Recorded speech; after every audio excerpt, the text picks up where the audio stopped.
ഇപ്പോൾ ഡിസിപ്ലിൻ എന്നുള്ളത് പെർഫെക്ഷൻ്റെ പേരാണോ? പെർഫെക്ഷൻ്റെ പേരല്ല. ഡിസിപ്ലിൻ എന്നുള്ളത് കൺസിസ്റ്റൻസിയുടെ പേരാണ്. ഒരാൾ ഒരു വിഷയത്തിൽ തുടർച്ചയായി പരിശ്രമിക്കുകയും അങ്ങനെ പെർഫെക്ഷനോട് അയാൾ എത്തുകയും ചെയ്യുന്ന ഒരു പ്രോസസ്സിൻ്റെ പേരാണ് യഥാർത്ഥത്തിൽ ഡിസിപ്ലിൻ എന്നുള്ളത്.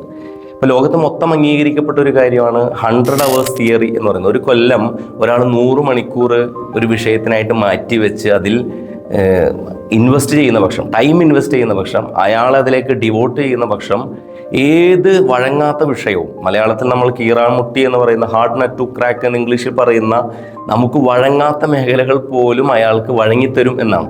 അത് ഭാഷാ പഠനമാകാം, അതല്ലെങ്കിൽ സ്കില്ലുകളാകാം. 100 മണിക്കൂർ അയാൾക്ക് മാറ്റിവെക്കാൻ പറ്റുന്നുണ്ടോ എന്നുള്ളതാണ്. 100 മണിക്കൂർ എന്നുള്ളത് വലിയൊരു സമയമായിട്ട് തോന്നും. പക്ഷെ 100 മണിക്കൂർ എന്നുള്ളത് ഒരു ദിവസം 18 മിനിറ്റ് മാറ്റിവെക്കുന്നതിൻ്റെ ഒരു പേരാണ്.